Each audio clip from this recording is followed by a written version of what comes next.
All right, let's get started.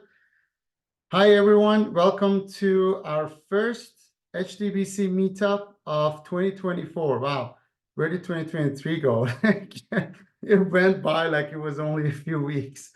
And can't believe we're already in 2024. Well, I guess I can say Happy New Year. It's our first session of the year. So thanks, everyone, for being here, and excited to see you all. This officially marks the second year of this HDBC Meetup series nonstop for the past 2 years. So we're now in the third year. So thanks everyone for your support throughout the past 2 years, and hopefully we keep going for a few more years. We'll see. Awesome. Well, tonight we have a very special guest, but before moving forward, just do some housekeeping stuff as usual. Get the interesting part going. So disclaimer, again, the information provided in this meeting is for educational purposes and general information purpose only, does not constitute investment or professional advice or offering of securities. HDBC Group and myself, Ali Nazarian, do not endorse any product, person, or investment opportunities. Participants are responsible for obtaining independent legal, accounting, and financial advice from licensed professionals before making any investment decisions or any financial decisions in general. Okay, now to the exciting parts. I don't know if anybody's new here, but so the group HDBC was established in February 2021. So we're almost coming to 3 years now. And we are getting close to 2,000 members. So again, thanks everyone who has been a member for a long time.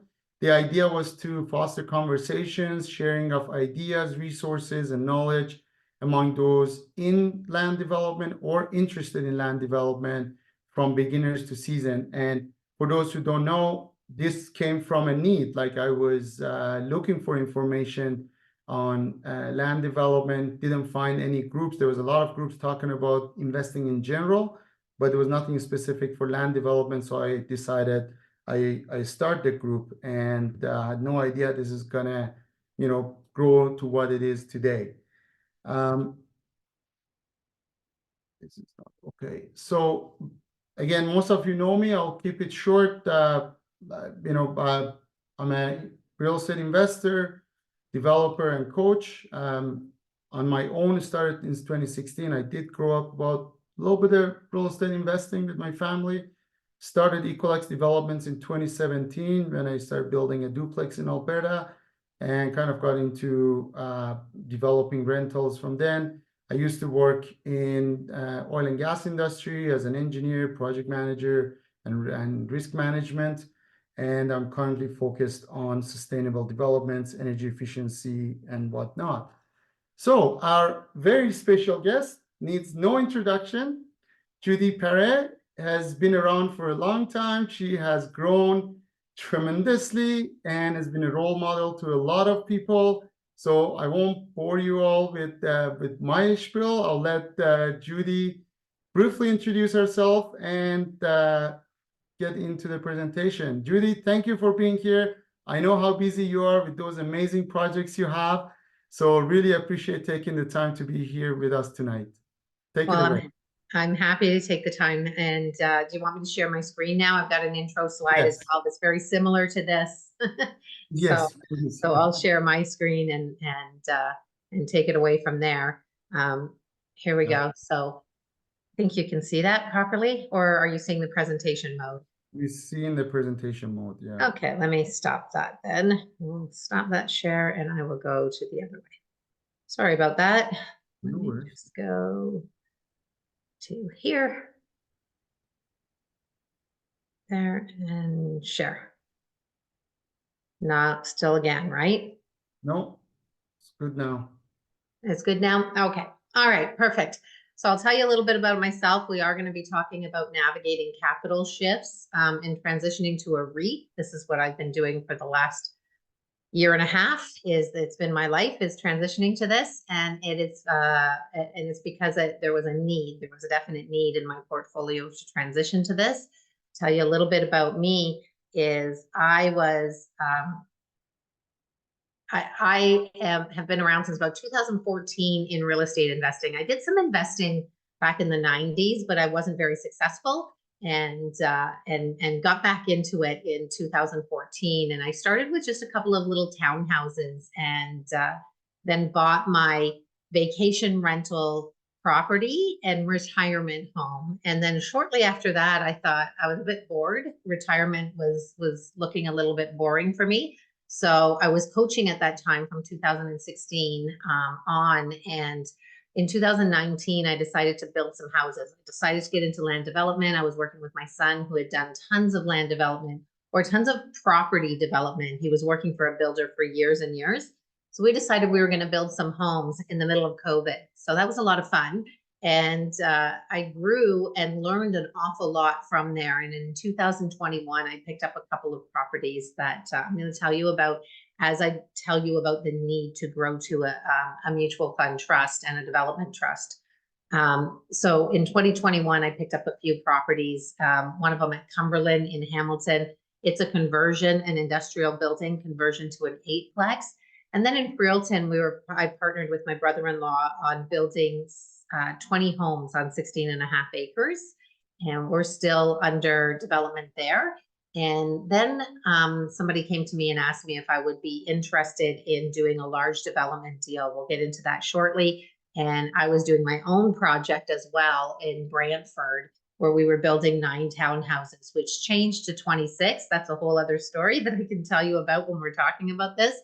And then in 2023, I just exploded. We ended up having, I had a couple of other acquisitions, Desjardins, Dalhousie. Dalhousie's now a 26-unit apartment building that we're building. Desjardins is a retirement home. And then there was Sabrina Park with 147 apartment units and 24 townhomes.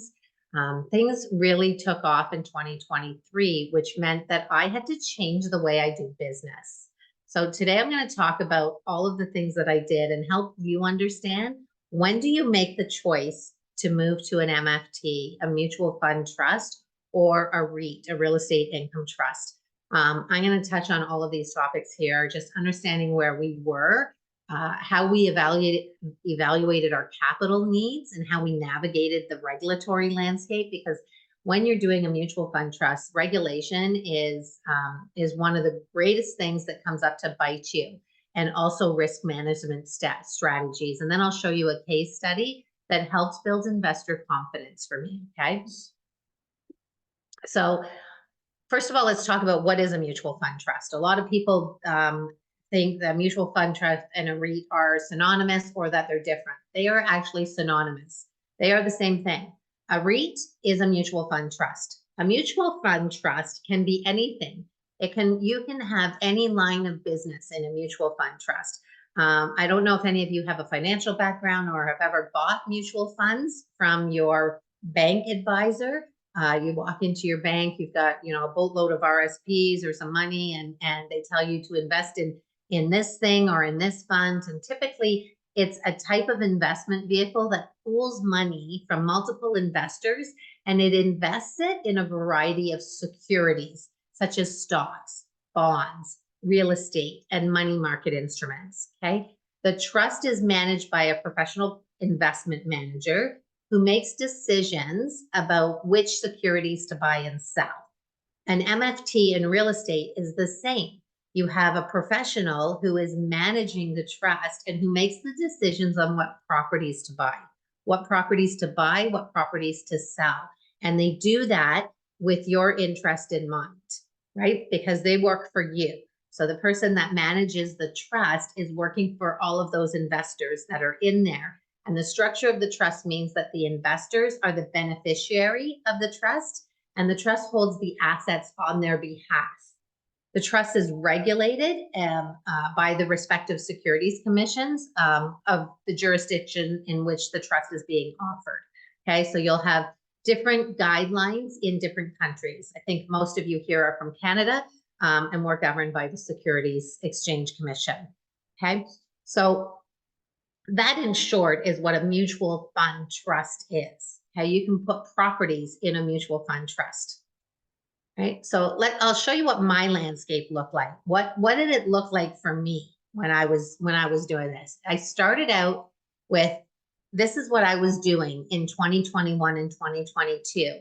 I had Freelton. It was a project of 16.5 acres, and we were building 20 executive homes. Okay. So we structured that as an LPGP.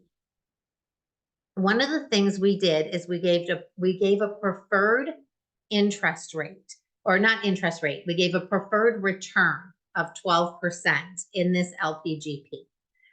Note to self, don't do that again. The reason I wouldn't do that again is because now I have an obligation to pay 12% every single month to my limited partners. And what that does is it significantly impacts your cash flow in the middle of a development. So I don't recommend doing preferential shares. I mean, you can do it that way, but I don't recommend it. It does take a lot of weight and takes away from your cash flow in your development project, okay? Because it is a financial obligation that you need to make on a monthly basis, just like your mortgage is. Colburn, this is a project that I have in Brantford. I own that solely with my family, with my children, and it was intended to be 9 townhouses. And with Bill 23 that happened just at the end of 2022, we made a drastic change to our plan and decided to go from 9 townhouses to a 26-unit apartment building. This was done in an LPGP as well. And you guessed it, I did it at 12% guaranteed return to my investors, because back then in 2021, 12% was good, right? That was a good return because people were using lines of credits or whatever they were using to invest in this. And they were making almost 10% on the spread because the interest rates were so low, right? So fast forward 6 months, and now investors want out of your deal. They're saying, could you pay me out? I'd like to find something else. 12% isn't enough for me. They didn't quite understand that it was a limited partnership, and they're basically along for the ride until the duration of the project and then until we're done. So there's no way of really exiting them at that time. So there's a slight sort of lead balloon that had to be dropped to explain that that's not how things work. So Colburn is a 12% LPGP as well. And Cumberland, same thing, beginning of 2022, we decided, hey, this is working really well for us, this 12%. It was working really well for us until we had delays. So Cumberland is in Hamilton, so is the Freelton Hamilton project. And we had significant delays. The city of Hamilton wasn't able to process the amount of applications they had for site plan approvals or for revisions and whatnot. And it took us 17 months to get to get a building permit, not even site plan approval. We were already approved, but it took us 1.5 years, which took way longer than anticipated and cost the project $360,000, which is a lot of money when you're paying out interest every month or you're paying your mortgage and whatnot. So with the LPGP that I had here, these were all at 12%. Okay. So, and what this LPGP accounted for was about a $10 million capital raise. Okay. We raised about $10 million there. In Hamilton, actually maybe a little bit more. In Hamilton, we raised $6 million. In Colburn, $1.5 million. And it's an open LPGP. I can raise more if I wish. Cumberland was capped at $3 million, and that's what we raised there. So just over $10 million is what we raised in these 3 limited partnerships, and they were all in isolation. Every project was different. Okay. And of course, Freelton Hamilton was 20 executive homes. Colburn was at the time, it was a 9-unit townhouse development, and then it changed to 26 units. And Cumberland was just an 8-unit conversion. Okay. So this all was coming along very nicely. And it was easy to do it with the LPGP structure, which I like. I like the LPGP structure. I think it's a good way to do business because people are in it with you for the long haul, and you get to, you know, serve your limited partners well, when you're able to give them that 12% return on a monthly basis. However, that did impact us significantly. And although you have the money in the bank, you're looking at that money to just pay people. And it would have been nicer to not have to make monthly payments. Okay. So along comes 2022. We started with Cumberland, and at the end of 2022, in October and September, I picked up two other opportunities, West Harbor Condos and Desjardins. Now, West Harbor Condos was a 91 unit apartment development, a condo development beside the GO station in Hamilton. And we have a couple of partners on that one. And Desjardins is, it's just a country home in Windsor that is going to be a 50 unit senior living house. Okay, so it's affordable and accessible. And in 2022, I made the decision that I was going to transition my portfolio to affordable housing, that I wanted to only focus on affordable or accessible housing and help some of the senior needs demands that we have in our country.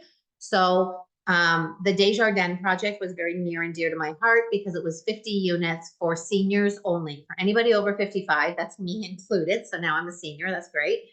So anybody over 55, we had it all accessible. And our partners in West Harbor, we were doing 91 units. And then remember I said Bill 23 came along at the end of 2022? What that did is it allowed us to go from 91 units to 132 units. So it was a really good thing from a density perspective. And we were able to increase the portfolio, but increasing the portfolio also meant more money. And so now we needed $15 million to raise in that year.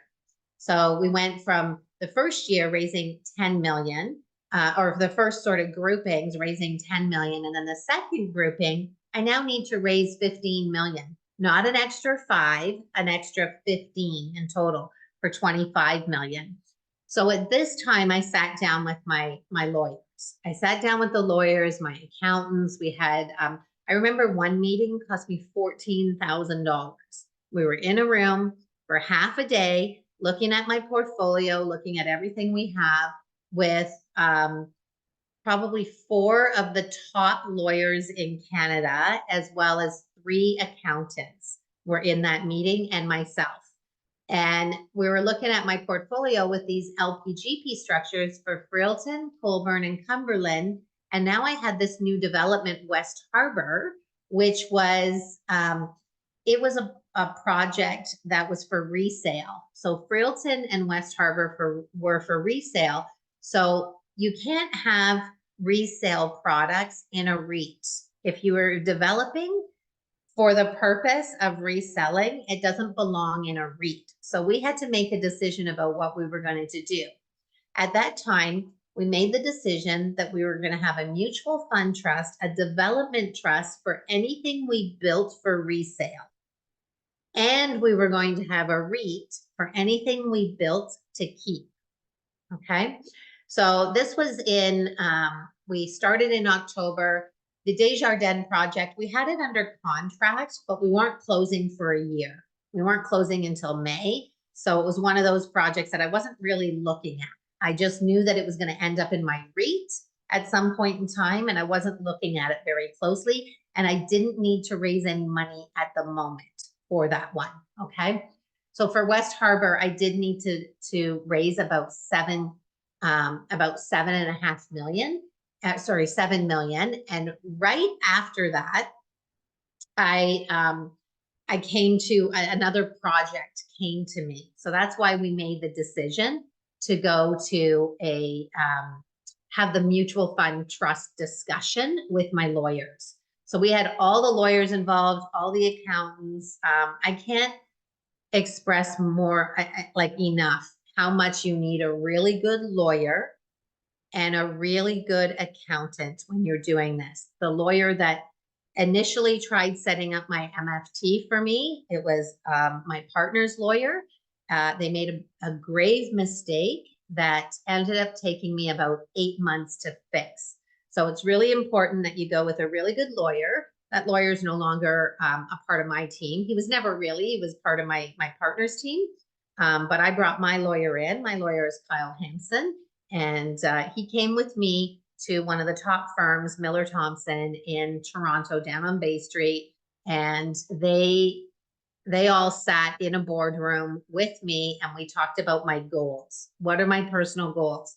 I talked about wanting to have, the trust for the development. I needed the trust for the development. And the reason I needed the mutual fund trust is because we were running out of the pool of money that all of us are kind of in, right? So there's only so much money in certain groups that we're in. And when everyone is competing for development dollars, it makes it difficult to raise your capital quickly. So I made the decision that we were going to go after registered funds. We were going to start looking for registered funds, and the only way to do that is with a mutual fund trust. That's why I transitioned, because I didn't want to deal in the cash world anymore, because people who lend you in cash want cash flow typically, okay, unless they're high net worth, right? And so the folks that I was dealing with weren't necessarily high net worth. So I needed to move from a cash model to I will pay you later model. And that's why we did the mutual fund trust, because for the West Harbor condos, we were raising $7 million. I didn't want to be paying monthly cash flow on that, okay?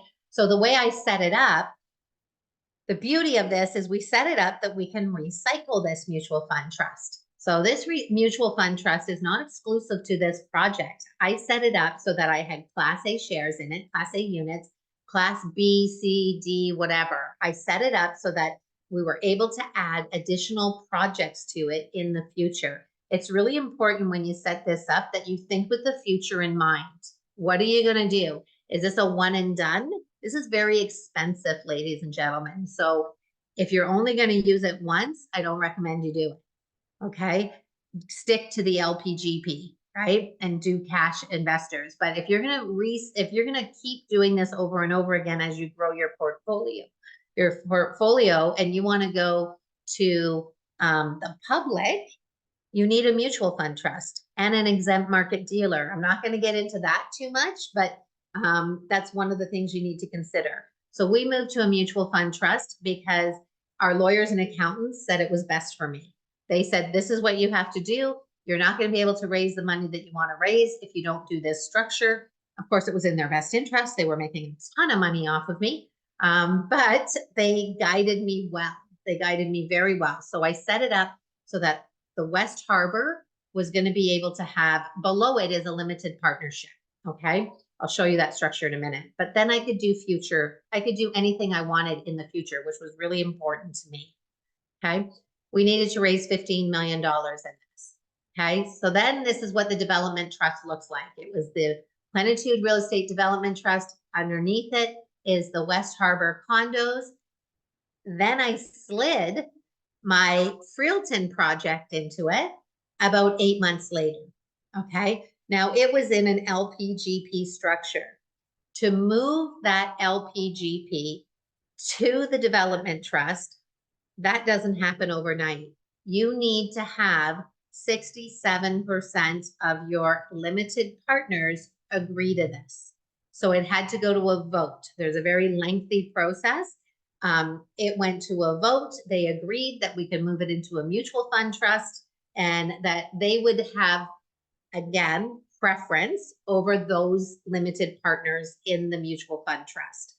Okay, so that didn't happen overnight. We had to go to a vote, and that cost money.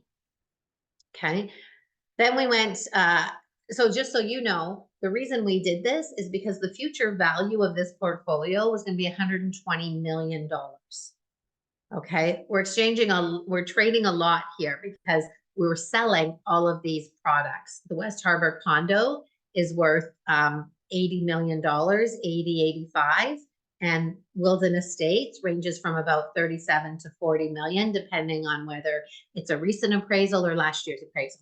Okay, so looking at about 120 million in future value. What happens when these projects are done? Well, I still have a mutual fund trust. I still have it. It's up and running. I can put other projects in it if I wish.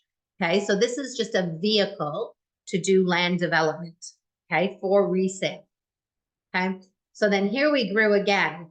We ended up with another one in 2023, and then this big one here, the Sabrina Park at the bottom. I have two partners in this, and we were JVing with the builder. We finally signed our JV agreement last August, but the conversation started in December of 2022, right after the West Harbor condos. I needed the mutual fund trust there. And since I was going into Sabrina Park, this was 171 units we were building, 5 apartment buildings. We were needing at least 13 to 14 million just on that project. Plus I had another project, the Dalhousie project, that came under contract that it was under contract for about 6 months. So it was happening at the same time. So we made the decision then that we were going to take Colborne, Cumberland, Desjardins, Dalhousie, and Sabrina Park and create a REIT. Okay. I did not have to do a transfer of ownership. I didn't have to sell it to the REIT. I just had to disclose in the REIT where all of these properties were owned and what their structure was. Okay. Remember how Colborne and Cumberland had those 12% limited partners? We had to get a vote on that one too. So last summer we spent Freelton, Colborne, and Cumberland getting the vote, getting the 67% vote in all of those limited partnerships so that we could launch our REIT. That whole process took months. Okay. And then we did the closing of each of the properties and the closing of that JV agreement back in August. So finally we know what are all the eggs in the basket. What are the eggs going to be, right? And we're going to raise 10 million in the first bit, 15 million in the second bit, and then 20 million in this last bit. So you see how it makes sense. You start raising more and more money when you're starting to talk about those big numbers.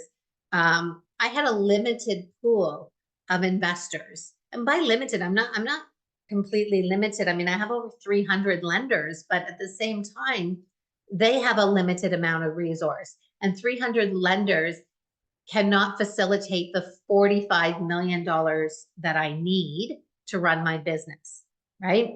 And to acquire all of these properties.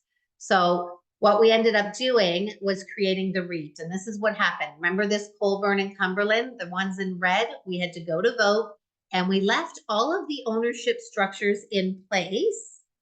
And we made the decision to have a mutual fund trust. That's what this was up here. Plentitude REIT is a mutual fund trust. It's no different than any other mutual fund trust, okay? The difference between this trust and the other trust is everything in this we must keep, or we intend to keep. It's for rental. It's for rental properties. The other mutual fund trust is for resale. So that's why I have two, because I have two lines of business. I have a line of business that builds and sells, like a construction line, and I have another line of business that builds and keeps, right? So if we're keeping it, we're putting it in this, in the REIT, okay? The future value of the whole thing will be $140 million. So for $265 million, we only had to raise 45 million, right? And we're able to do that because why are we raising so little? Because our portfolio focuses on affordability and accessibility. That way we're working very closely with CMHC. We work very closely with them in order to get the best financing for the construction. We can get, in some cases, up to 90% loan to cost. That's why we don't have to raise, 20 or 30% of our portfolio, okay? All right, so navigating the regulatory landscape. This was fun. So I learned an awful lot about regulations, okay? Now I've worked for different banks. I worked in capital markets and wealth management over in BMO. I was on their education side, and I also worked at BMO in money laundering. So I'm very familiar with why there's regulations and why, why we have to do certain things. And even so much as, why is there a disclosure at the beginning of this presentation? Because we are not selling you securities, where this is just an informational session. Okay. So when you're doing a REIT and you're moving your portfolio into that, you really need to spend time with your legal team. I know it's expensive and nobody wants to spend money that they don't need to spend, but I spent an awful lot of time with our legal team. My personal lawyer, who is Kyle Hampson, came to every single meeting that I had with the other firm that was building my mutual fund trust and my REIT. The reason I had him at every meeting and was happy to pay for that, for his time, is because he knows my business inside and out. He knows my family, he knows my goals, he knows what I'm doing. So it's worth spending that money to learn and to have somebody on your side that can explain all of this for you. Okay. When you start, delving in to this legal and regulatory aspect that's involved in transitioning to a REIT, you need to understand that there are compliance requirements, it's really seamless if you understand it. Okay. For me, although it said, I said it took me over a year to do it, it did take me over a year to do it. But my portfolio was very complex. It had multiple limited partnerships with it. So we had to sort of undo it to stitch it all back together again. Okay. So one of the reasons that one of the regulatory things that you really need to consider is where your money is coming from. We do not allow a penny to come from countries that are sanctioned. For example, North Korea, Russia, Iran, Cuba. None of those folks. Like, we were able to accept international funds in our REIT, but we need to be very mindful that not one penny comes from a country that has sanctions. Okay, so you need to, your accounting team and your legal team needs to know, what countries can I not take money from? Okay. People ask me, why do I need to a licensed professional? Only licensed people, dealing representatives, can sell and advise on securities in Canada. Okay. Those are the only people. If they're not licensed, they're only allowed to provide information. Okay. So give you a pamphlet, talk about, what is the REIT, and just things that are general knowledge sort of things. Licensed people can sell. Okay. And only licensed people. It's really important that you understand that. And if you're going to an exempt market dealer, I highly recommend that you go to an exempt market dealer if you're going to do a mutual fund trust or a REIT. Okay. Some of the things that the risks in a REIT or an MFT that you have are market risks. There's fluctuations in real estate values and economic conditions. Last year was a great example of that. The market went up and down, housing went up and down, interest rates impacted, property financing. You can get credit risk as well, like the risks associated with the tenant's ability to fulfill lease obligations. And then there's also liquidity risks. Okay, there's challenges in converting assets to cash quickly. If you run into a time where money is tight, you can't just liquidate real estate portfolio. It's a little bit different than another type of mutual fund trust, right? Because some of those securities are a little bit easier to liquidate, but when it comes to real estate, a little bit more difficult. Okay. When you're doing this, you need to, here are some of the risk identification and measurements you need to consider. Conduct thorough risk assessments with your legal team. Identify specific risks relevant to the portfolio's, the REIT's portfolio and market conditions. This is where geography is really important, knowing what's going on in that community where you're building. And I recommend that you utilize some key performance indicators to quantify and assess risks. Some of the things we use are vacancy rates and unemployment rates in certain cities and things like that. Okay, when we're choosing cities to do our developments. You're going to want to monitor things like the debt ratios, property valuation trends. I remember in 2008, my daughter started university the next year and was going to school in Windsor. And with the market crash and the real estate crash in 2008, we could pick up a home in Windsor for about $40,000. Okay. And this isn't that long ago. And I remember it was before I got back into real estate. I remember thinking, gosh, I wish I had 40 grand. I would buy this with cash, right? So anyway, here's some mitigation strategies. You want to diversify and spread your investments across different property types as well as geographic locations. When you're building your REIT, make sure you don't have the same asset class everywhere. One of the things I'm doing to diversify my REIT or my development trust is we're starting to get into storage. So we're going to have another class of shares that is for storage across Canada, right? So you want to diversify your portfolio as much as you can, just like we would expect our portfolio to be diversified if we were working with a bank, okay? Do the same in your real estate portfolio, in your REIT.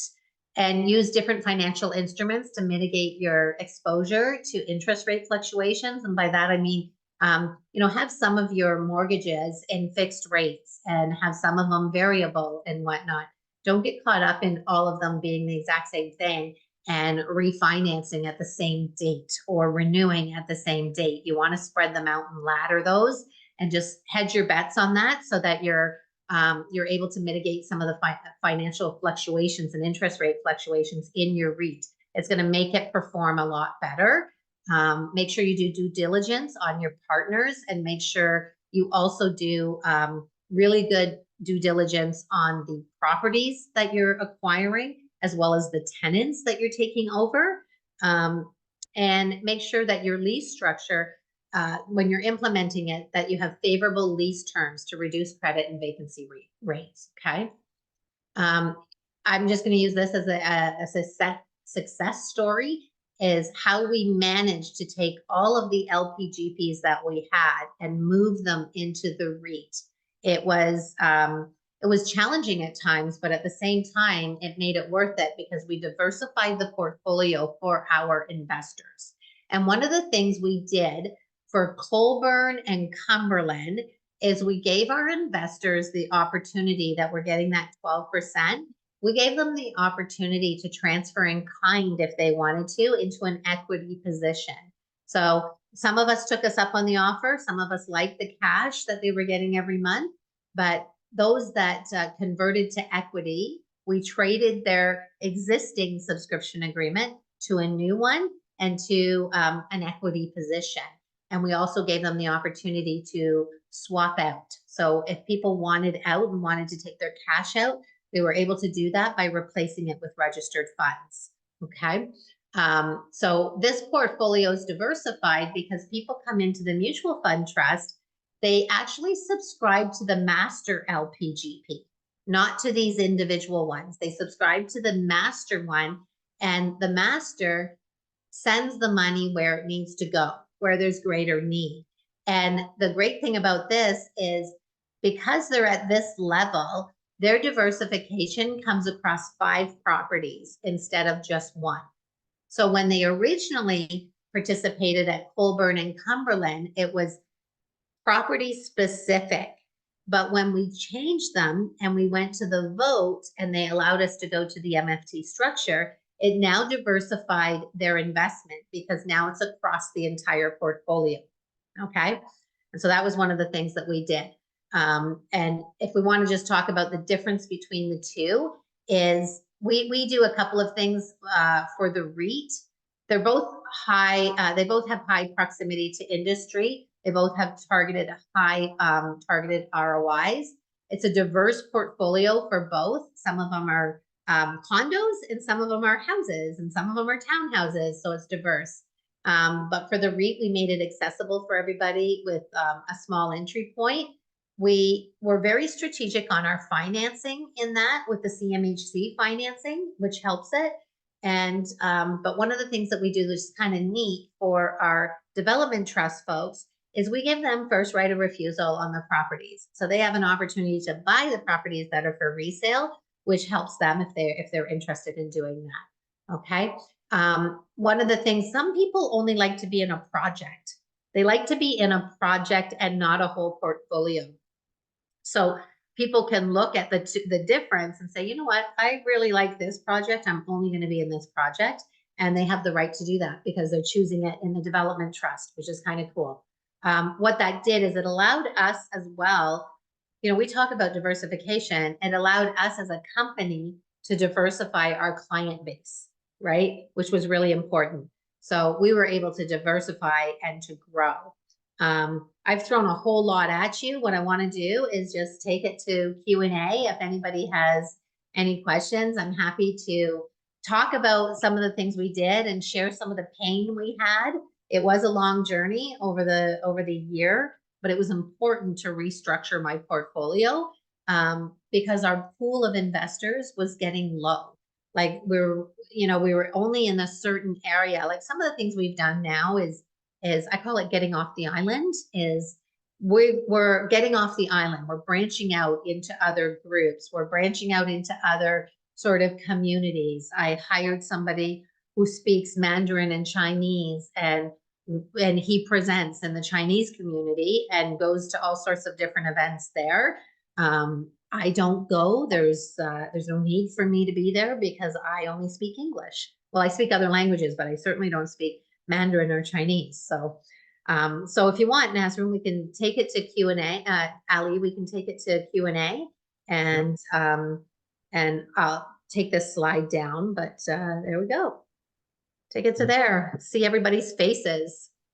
That was amazing. Thank you, Judi. That was that was a lot packed into a few slides. You make it sound simple, but I know this is no easy task to create a REIT and MMFD and all those together. So that was amazing. That was probably one of the most in-depth presentations we have had, and I hope everybody enjoyed that, and definitely creates goals for all of us to Sure. to that point and scale our portfolio. And like I said, you've been a role model to a lot of people, and that's amazing. Thanks for sharing that.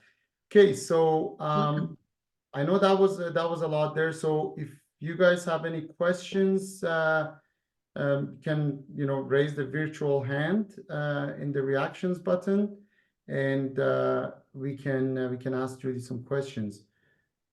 I also have a question to your group. Is there anybody that's at the point right now where they're feeling that getting financing is the biggest roadblock they have? Maybe show of hands. I think that would be a lot of people. Yeah. Financing, especially if you're a new developer. If you're a new developer, it's very difficult to get financing. So it's really, it's one of those things that, I didn't think on my Freelton project, my brother-in-law has built over 1,000 homes. He's built an entire community up in Guelph, but he left the company he worked for, and he was the vice president there, and went out on his own. And he's having an impossible time of getting financing. We've had to restructure everything that we're doing with him in the LP and just raise more capital because financing has become very difficult. But fortunately, we have the vehicle to raise capital. Yeah.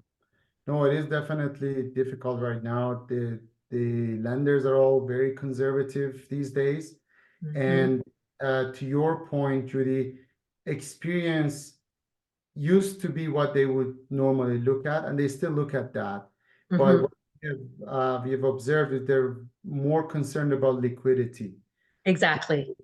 A lot of developers and those who are in this space, they'll see like you get to a point, you're getting finance and your financing comes lower than what you were expecting, and they want you to have equity in there, allowing debt. So that has definitely created a bit of a shift. They're very concerned about liquidity and access to capital. And actually, like that, one thing I've heard is that has brought back what they call, and this might be a bit of a shift here, but what they call a preferred equity position. It's different from preferred returns, Mhm. not that, but preferred equity basically is something that it's a debt, but it's structured like equity. Right.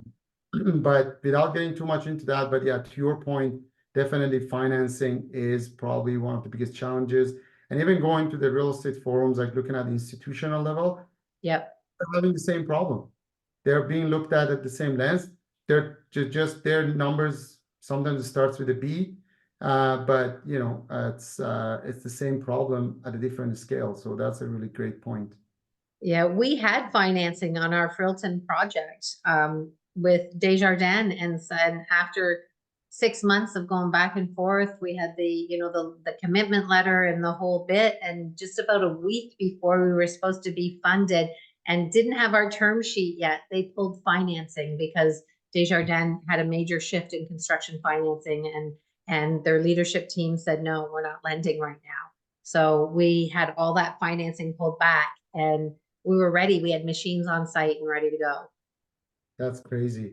Yeah. Yeah, those I guess those are some of the things that in development, uh, that's why it takes, you know, takes a little bit of different risk appetite.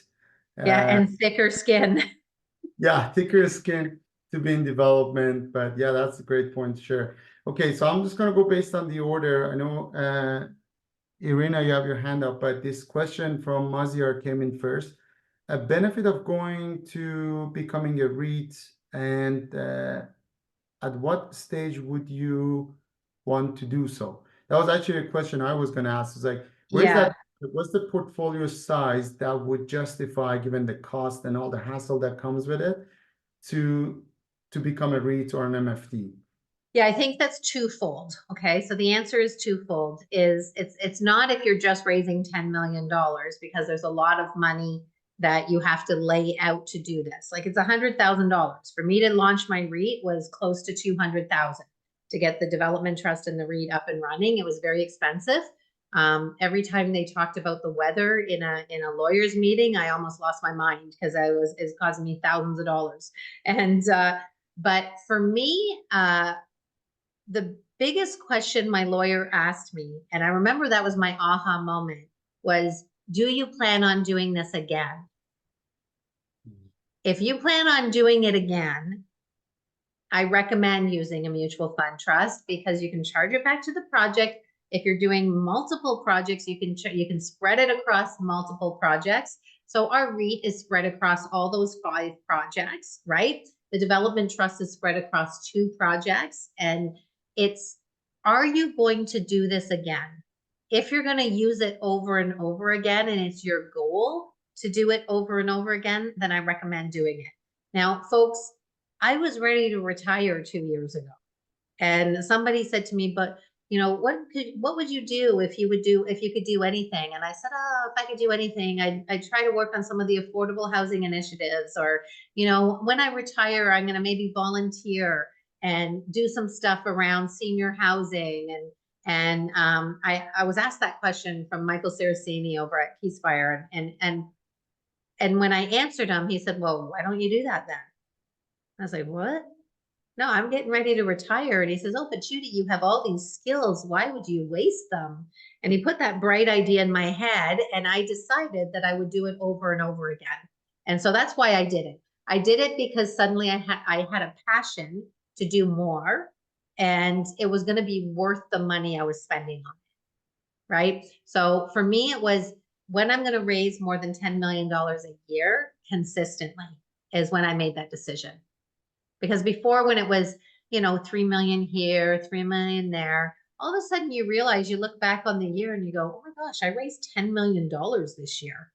And then you forecast to the next year and you're doing the same, and you're in this LPGP structure, which is a great structure.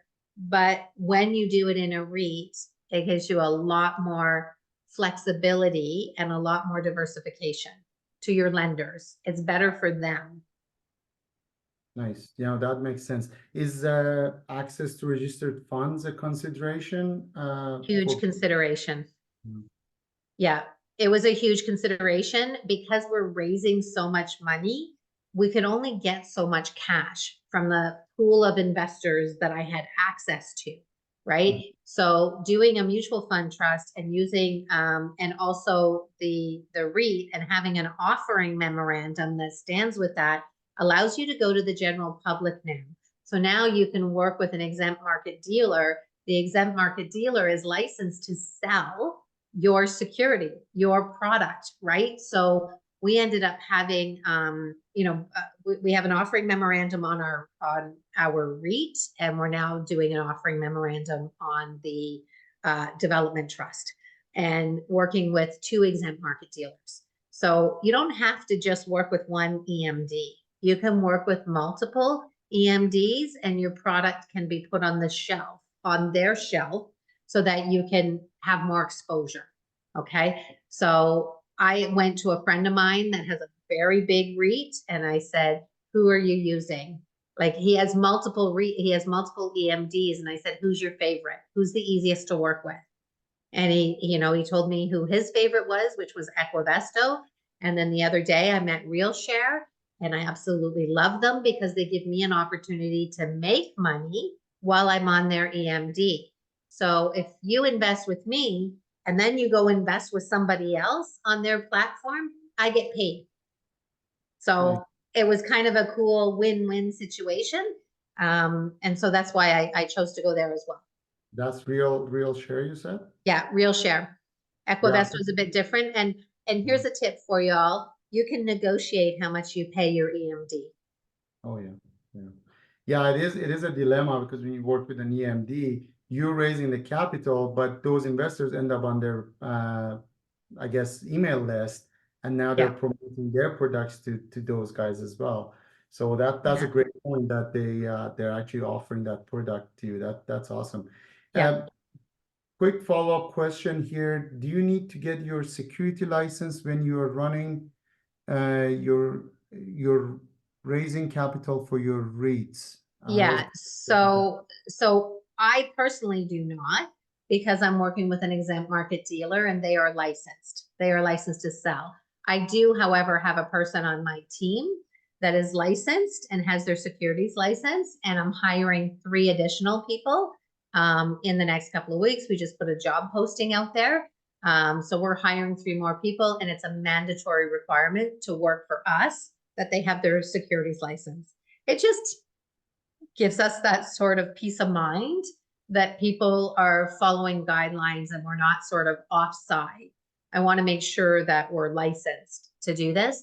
I don't have to be. I offer information, and I'm not the one that's actually transacting. It's my team and our EMD that does that.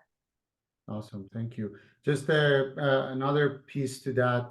I believe, and correct me if I'm wrong, Judi, but again, we're not lawyers here, but if you're promoting your raising capital for your own project that you control, you don't need to be licensed. But if somebody else is raising capital for you, they need to be licensed. Right. Yeah, exactly. Awesome. Irina, if I spelled your name correctly, please go ahead.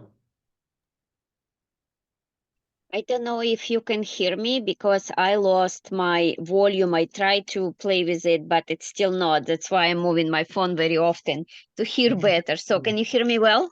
We can. Okay, thank you. Nice to see you all. Thank you for organizing all of that. I was very excited to participate, and I was hoping to ask my questions. So I have one major question.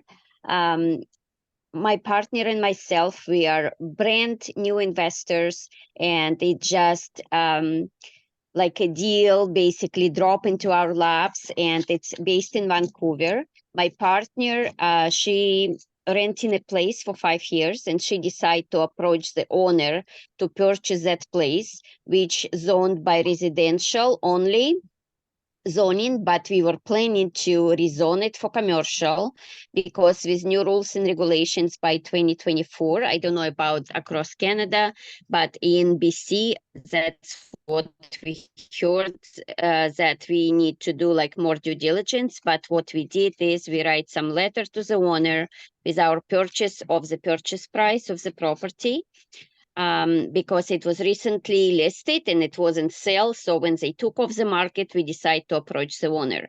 So the scenario is to rezone it and then build multiplex on that zoning and work with architecture, engineers, and city planners, and you know the drill.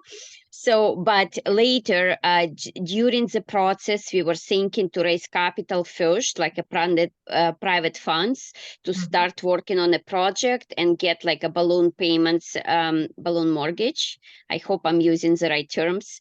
And then work and do our due diligence through that period of time and pay our investors once, like in the end of that terms, which we were hoping to get for 12 months, if so.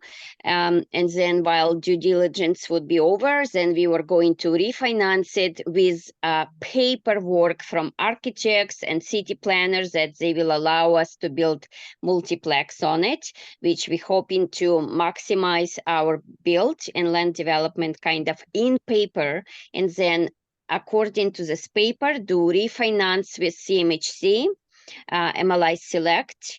And so I'm not quite sure if it's the right route to go with that and how to save budget and money to do it. So my question is, whatever I describe, if I kind of, explain well, number one, and if not, maybe we can connect later if possible, because we are connected on Facebook with both of you. So I'm hoping to follow up if possible, like have some discovery call if that would be the case. Even for short one, to give us the right guidance, because we're very anxious, because we never done it before. It just happens and we are looking forward to do it, but in the right way. So what I like about your idea and what I love about your project is that you plan on looking at it for what else can I do with this property? You're already thinking about what else you can do with it. And the really cool thing about that is you're purchasing it with today's use in mind and also with a future use in mind. My number one tip to people is don't be first. Don't be the first one with a really bright idea to make all these changes and go to the community and go to the city with whatever it is that you want to do and change. It's better if it's already been approved and you're not asking for exemptions or variances and things like that. Stick with whatever their official plan is. And when I look at properties, I look at what the official plan is and what the official community plan is for that city. And so that I can see where the zoning is going to go in the future. Because you can take an existing zoning map of today and then put the future zoning map that's aligned with that official plan. Anywhere where there's a difference, there's a lot of money. When there's a difference in today's zoning with what the city wants in the future, that's where you make the most money, is when there's a difference. Because the city's already told you, we're willing to change this zoning to this in the future. So a lot of people make the mistake of thinking that if you just rezone, all of a sudden it's worth $1 million more and somebody's going to buy your bright idea. That's not how it works. That's not how the market is right now, because most developers want to come in and develop their bright idea, not yours, if they're buying your paper. Okay. You're right about doing the MLI Select, but if you're going to work with CMHC to begin with, if you're going to work with CMHC and you think you qualify for MLI Select, work with them during the journey, because they will actually give you up to $150,000 towards your project for those reports, for the documentation, for all of that stuff.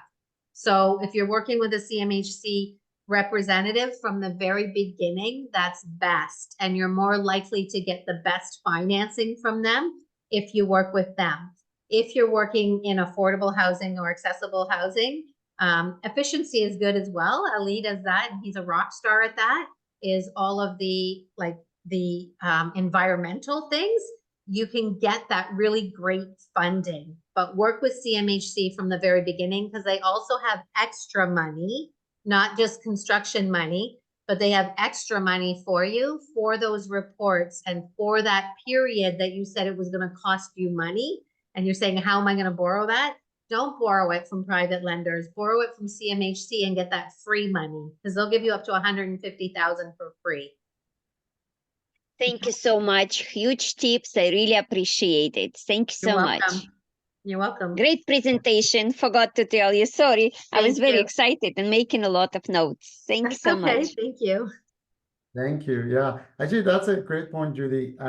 Even like they have specific funds if you have like contaminated site and you Mhm. want to build like affordable housing on it, they have a specific grants for Exactly. cleanup, like brownfield grants.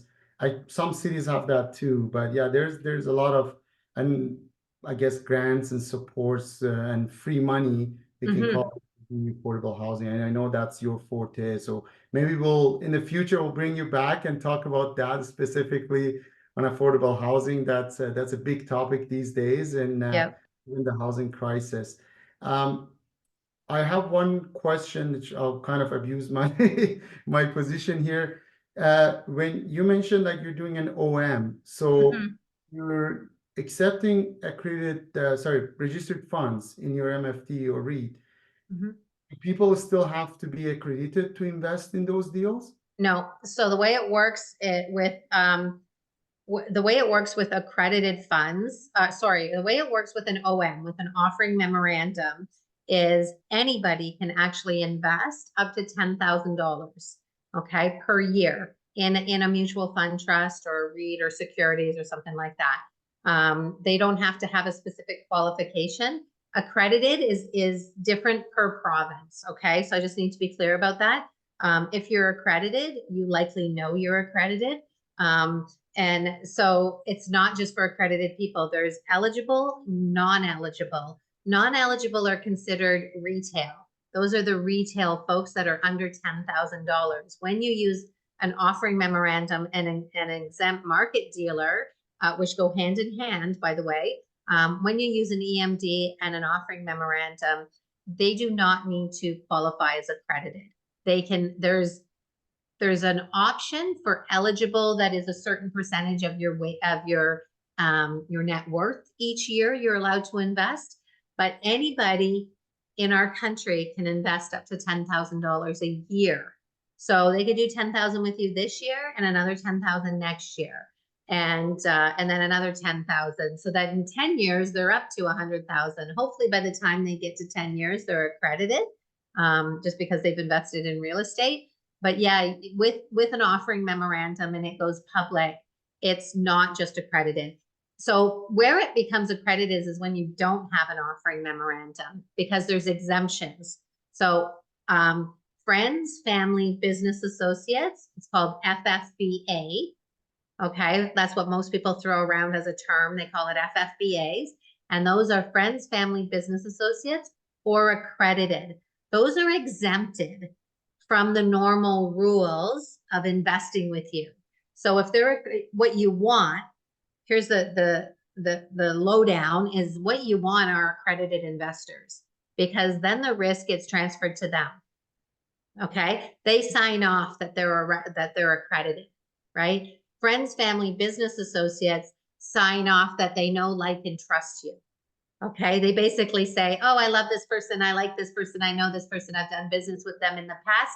I'm free to invest whatever I want because I know them. Okay, you cannot fake the friends, family, and business associates. Okay, if they are not your friends or business associates, don't try to fake it. Find a way to make them be your business associate in some way. Okay, just being a part of the same group or community on Facebook does not make you friends.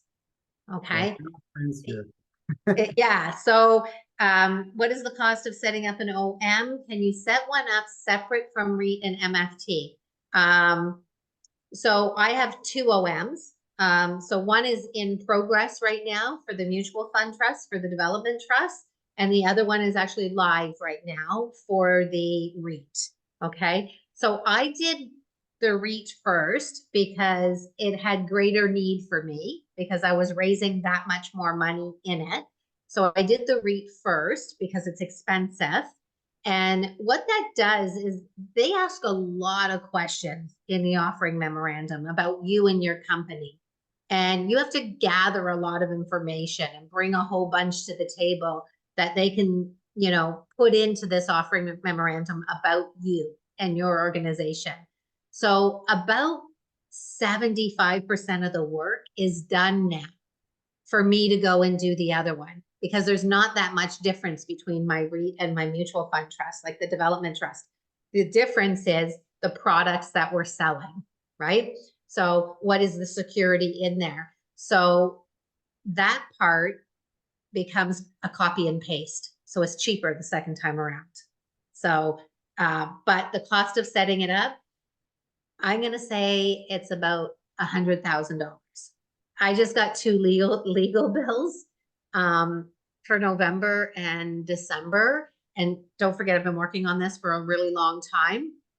I got hit with the biggest bills in November and December, and they were $35,000 each. I just about fell out of my seat because the months before that, they were only 10 or 15, right? And then all of a sudden I got this huge bill, but I'm gonna say it was over 100 grand for the OM. Worth every penny though. Yeah. And so if you don't have the OM in your MFT, Yeah. you can still accept registered funds from non-accredited investors. It's Yeah. only the No. that- You can, if they're friends, family, business associates, or accredited. Okay, so it's those rules still apply. Doesn't matter if it's registered funds or non-registered funds. That's right. That's right. So for the registered funds, you just have to work with I use Olympia Trust. The process isn't simple, guys. They have probably about 15 documents that you have to provide for them and fill out and get lawyers to provide and accountants to provide and all of that. But once they set you up once, it's real easy to add a new project. Like when we had West Harbor set up, adding Freelton took about 5 days. Like it was nothing. It just slid in there. And the same thing happens when you have a REIT and you have a new project or a new like property that you buy. You can just slide it in. It takes about 5 days for Olympia Trust. The initial part of it takes 15 business days.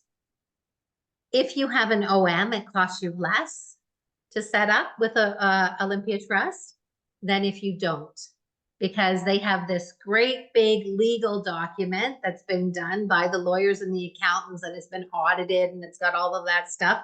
So it takes a little bit of the risk off them. So it's cheaper. Not by much, $500, but it's cheaper. No, thanks for clarifying that, because I know there's some confusion about that out there. So I thought it's important to clarify it.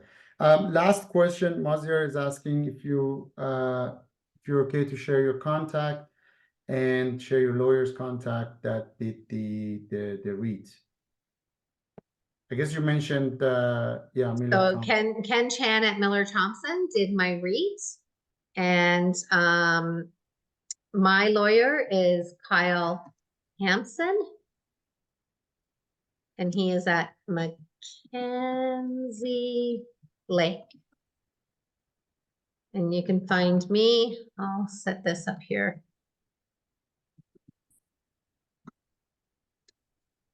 Did I spell that right? Oh, sorry, that's supposed to be Plentitude. Whoops. There. Sorry about that. Yeah, you can find me there at plentitudeinc.com or Judi at plentitudeinc.com. And but my lawyers that set me up were Kyle Hampson at Mackenzie Lake, Ken Chan at Miller Thompson. What's really important as well is your accountant, because the accountants work on this too. I used Grant Thornton. And who was my guy? Michael Zeminski, but I can't remember how to spell his last name. So, but Ken Chan knows him. Ken Chan knows him. If you go contact Ken, he'll hook you up with the right accountants to use. There are only 3 lawyers in Canada that are considered to be experts in setting up REITs, and Ken Chan at Miller Thompson is one. Wow. Okay, he's not cheap, but he's one of the top 3 lawyers in Canada. Yeah, I can imagine we wouldn't. Yeah, That's awesome. And I think that you kind of briefly touched on it, but it's important for even for a GPLP setup. It's important that the accountant and lawyer have some like, experience working together. exactly. It's gonna save you money at the end of the day. If they know it. Yeah, So, I think what you mentioned is like going to the lawyer and then telling them who's the accountant you work with, or exactly. accountant, and then ask them who's the lawyer you work with. I'd rather go to the lawyer and find out who's accounting than the other way around, because the lawyer is far more important than your accounting. From a securities perspective, doing Right. this setup, the lawyer is, but from a tax perspective, the accountant is super important. Like I Yeah. remember when I was setting up my REIT, they wanted me to give 70% to the investor and only keep 30. And I was like, what? That's crazy. Like, why isn't this like 50-50? And they were like, no, you've got to give them more. And I said, well, how will I make money? Like I was like trying to figure out, how am I making money here? And they had to sit me in a room for a couple of hours and do the math on the board for me, because I did not believe I was going to make the same amount of money. And they said, well, it's because you're charging for property management, you have your project management, you have this, that, and whatever. You'll make the same amount of money, but you must give more on paper to the investor. I said, okay. So it was really an interesting sort of exercise. And my accountant, like I have a firm that I use in Guelph, they're called RLB. And while I was setting up my REIT, they had many meetings with Grant Thornton. So my accounting firm is now meeting with this other big accounting firm. The money I spent. Anyway, they're having these big meetings, and what they decided was my accounting firm wasn't going to be able to support me going into the future. So what they did is my accounting firm helped me hire a new controller. So they went through, because I don't know what I'm supposed to ask for. So during the interview process, my accounting firm interviewed our candidates, and they helped me make the decision on what was the best candidate for our company based on their skill set, so that they could work with Grant Thornton. So it was really interesting. But even my accountant said to me, we love you, we want to keep doing business with you, but we feel that you've outgrown us. You need somebody in-house, and we'll work with them. And so we still have the same accounting firm, but now we have a controller in-house as well. Makes sense. No, awesome. Okay, last question, I promise. Okay. Mother asking, would you be allowed to charge management fee to managing the funds in the REIT? If so, what's the common percentage? Is this set or negotiable? It's negotiable, and my fee's 4%. So I charge 4% for it. And I negotiated that. I said, I think 4% is reasonable. And one of the things that, I mentioned that we're doing storage soon, and that's one of the verticals that we're getting into. One of the things about doing the storage is it's a $3.5 billion project that's coming down the pipe. And if I only charge 4%, if that's all I made was 4%, that's $140 million. So depending on what you're doing, 4% is a lot of money, right? And if you're charging 10% for property management, so I charge 10% for property management, but I subbed it out for 5%. So I have a contract in place for 5%, sometimes 6%. So I'm making 4% or 5% on the spread. So that's where you make your money in the REIT. It's not in the cash flow. It's not in that. It's in the fees. And they help you set that up to what industry standard is. And Okay. that is 4% of the net asset under management, right? Or net asset value. Yeah, net asset value. And I also charge a fee if I have to co-sign on anything with my partners. There's a 2% financing fee.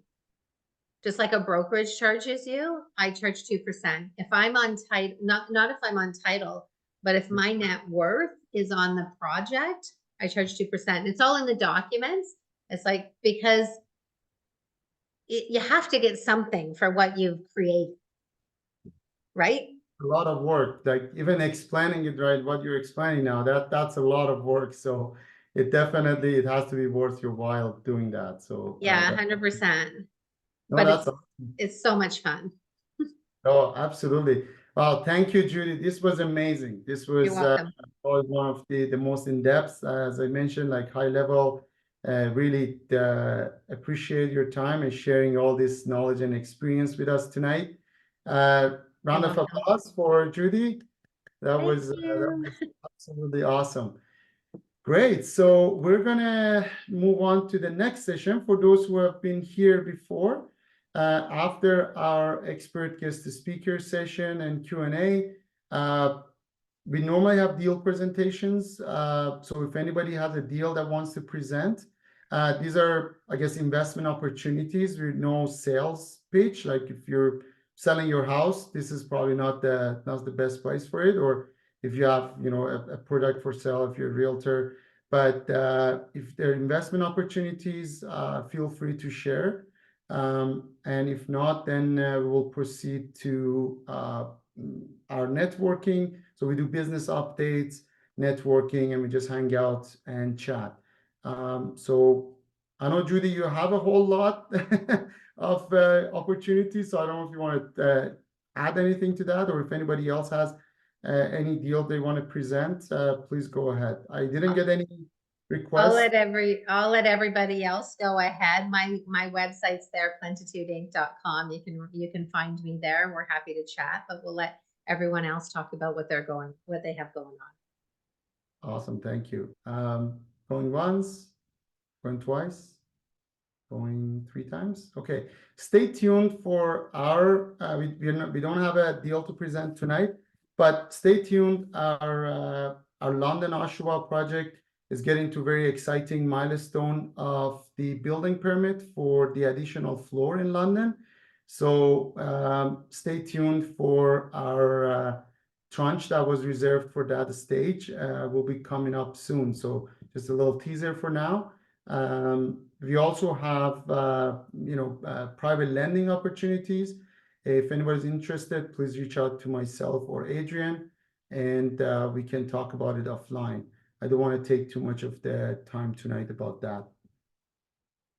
Awesome. All right. So for those who have their cameras on, thank you. Anybody else, if you're comfortable, keep your cameras on. We're just, casually hanging out here now and doing business updates. So if anybody is the first time you're here and want to introduce themselves, tell us what you do, where are you calling in from, and tell us a little bit about what you do. Go ahead, Irina. And after Irina, use the virtual raising hand so then I can see it in order. I hope you still hear me. Thank you very much for the opportunity to introduce myself. Like I mentioned, while I speak with Judy, I have a business partner. We both based in BC. We are brand new, and we are interested in multifamily, commercial, and recreational properties. So we have actually joined Wealth Genius just a while ago, a few months ago. So we're still going through the program, and we're looking for business partners and different deals across Canada. We didn't go anywhere else overboard, but in the future, we absolutely looking for that. And we also interested in mini storages, commercial properties, and retirement homes, apartment buildings. So basically, we looking for diversified our portfolio in the future as well. So please, let's connect. Send me a DM who is in the same kind of shoes. Let's partner up and learn from each other and add more values. Thank you so much. Awesome. Thank you, Irina. Thanks for joining us. And welcome to the nest, as we call it in Thank you. Awesome. Who wants to go next?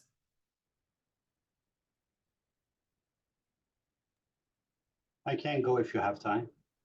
Absolutely. Okay, hi everybody. I wasn't prepared actually. I just enjoyed the presentation. It was very informative, and I'm going to reach out for sure. Thanks for arranging it, Ali, and thanks, Judy. I wasn't prepared to share anything. I'm working on a deal. It's not really tight, so I'm going to be careful on what I'm releasing, but it is really valuable deal. I guess that's something might be of an interest. If I know, how would I share my screen here? Yeah, you should be able to. Okay, let me see if I can. Okay, you guys see my screen here? Yeah. You see my screen, right? Yes, we do. Yeah. Okay, perfect. Basically, this is one-off. I wasn't really just focusing on Wasaga Beach. I'm a real estate broker. I'm based in downtown Toronto. I'm focused on pre-construction and land development mostly. But this one-off, came to me about 2-3 years ago, and I was having it a go. We made them an offer at the time for about I think almost $7 million. That's in the gateway of the entrance to the Wasaga Beach. If anybody is familiar with Wasaga Beach, is just kind of fun part in the north end of Toronto. And the guy have purchased this land, which is about 1.7 acre. This used to be a gas station, and he took it to the entire entitlement process and got it approved for hotel and gas station. And since now things are changing, I'm seeing that there is a probability that we can intensify it more for more density. So not only I have some opportunity that I can see with the existing status of entitlement, what Judy said, but also I'm seeing the probability of having it more intensified, as well as on the top of that, the offer that I used to give was about 7. The guy bought it for 4.9, and talking to the lender now, I can steal it for $3.7 million. So that's a sweet spot, like right off the bat, I'm making money, or people are with me, they're making money. So to quantify that, that's about $64 for as is, plus the gas station. And we have the main floor of the property, we've basically been spoken for the retails already. So we can bring those people and occupy that and start paying the rent from the day one once the building is up. So I haven't done much of a calculation on the return, but I definitely can see, talking to the city, they are really hungry for the density here, and we can double these 72 units to at least 100 some units as well. So I'm afraid I don't have the full presentation for my numbers to share to show how much money we're looking to make, but definitely from point of view of the purchase price, I'm buying it about I guess $2 million per acre. I'm buying it about $1 million, almost $2 million below what the I guess appraisal was appraising this property about 2 years ago. So I thought maybe that might be of an interest. If anybody want to come in, I can use the same strategy of implementing the LPGP as well with $500,000, and we can give them a share and we can move forward. I can get a good vendor take back arrangement from them. So all I need is about $100,000 to $200,000 for cost of closing, and $500,000 would do the deal here. If anybody has a question, they can either ask me now or maybe we can talk offline. Awesome. Thank you, Mazir. That sounds like a great deal. Yeah. Please put your contact in the chat, and people can reach out to you. You bet. Thank you for the opportunity. Yeah, thank you. Yeah. Awesome. Who wants to introduce themselves next? Well,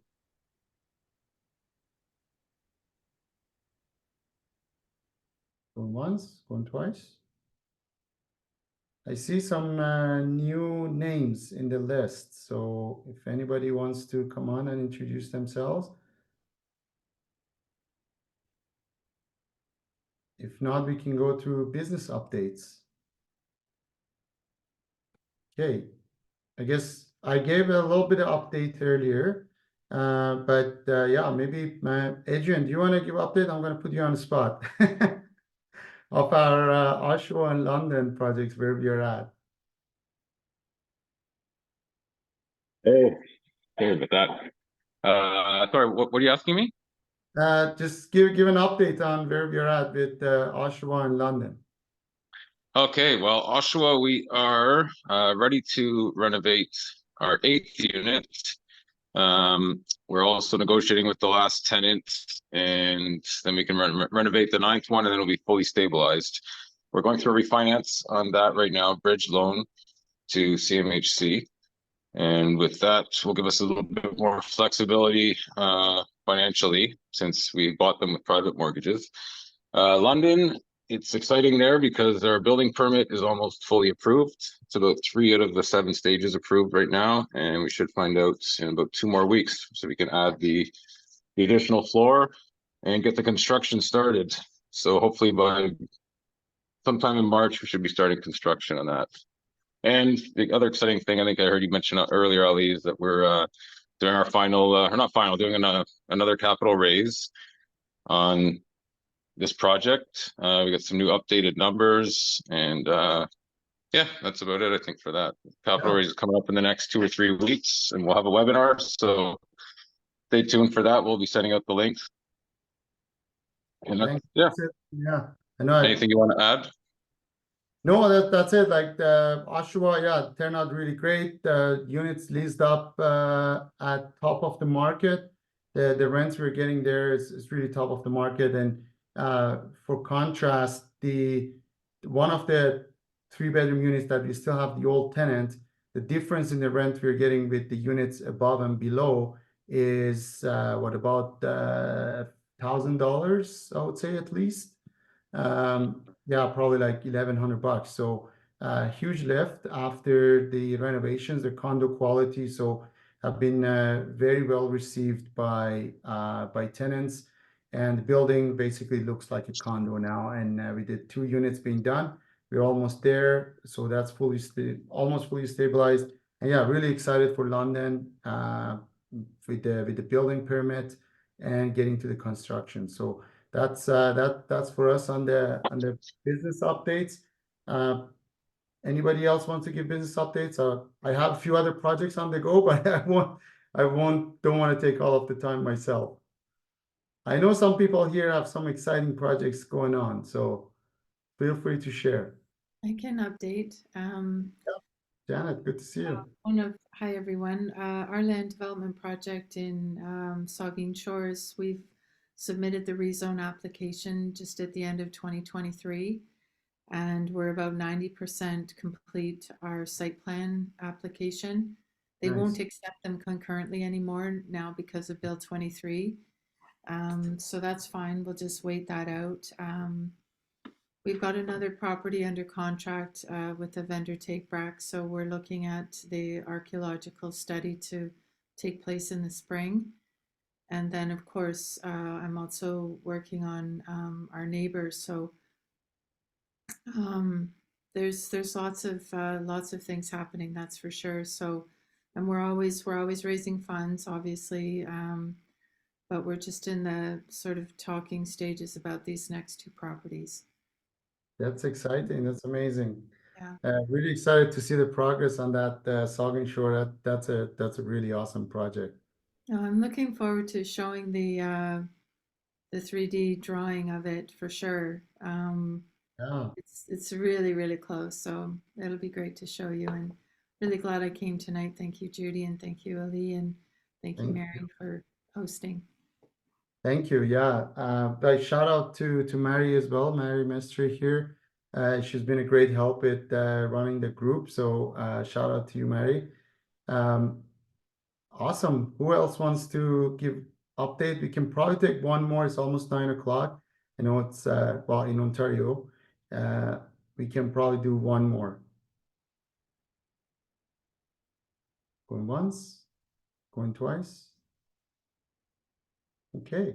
Yeah, we should have some renderings for our New Brunswick project as well soon. We are just gearing up to do our rezoning application there. So I've got some exciting stuff going on. But yeah, we'll probably have something next time to show. It's not quite ready yet, but it's exciting. Awesome. So it's 9 o'clock. Thank you so much, everyone, for staying this late. Really appreciate it. Judi, thanks again for taking the time to be here. I know how busy you are. So You're definitely welcome. that. And any final words? No, just keep on going. Keep on keeping on. keep on keeping on. Yeah, exactly. Let's just, Awesome. I know it's a tough time out there right now with financing and whatever, but the more you do creative financing, the better off you're going to be during these times. Yeah, and communication with the lenders, I'm finding that becoming more important.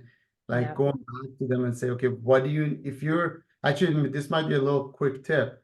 On one of our projects, they gave us a letter of intent, and then when it came to commitment time, they pulled back on the funds and the amount. We're like, what happened here? And they're kind of reluctant, but we're pushing, and they've promised to give us what they need to see to go back to what they had initially intended. They're usually like kind of keep it close to them, like Yeah. what reason. But it looks like we're making some progress with getting it out of them, that what is that they're looking for. Right. So then at least we can basically figure it out. Like, And satisfy them, right? Like sometimes exactly. you don't present something or you don't have it, but you don't know what you don't know. And if they just ask for it, you give Yeah. it to them. Exactly. And like we even brought another guarantor. We thought that maybe it's a net worth thing. Right. We spent a week, 10 days, they came back and they increased it by a little bit. We're like, can you just tell us Like, like what do you want? what do you want? Like, so at least we go and find the right whatever, like is it a guarantor or what do you need? Mhm. I think this is the time that the communication and relationship with lenders is important. Another thing that we're doing, like maybe, just again, getting a little creative, is like we have a broker where we're asking them who are the lenders you're going to. And it turns out one of those lenders, we actually have a relationship with that lender. Like I know the guys at that lender. Depending on who you're talking to at that lender, you might get a different answer. Yeah. And initially turned down this one because they didn't recognize. And when I Right. told them, I know them, I went to a different person, the deal was sent to a different guy at the same lender. But then we got the file transferred to the guy that I knew, and or we knew the guy, and they're now like considering it. It's in front of their committee now. We don't know, like, what's going to be the outcome, but at least we made a lot of progress that they're actually their credit committee is looking at it.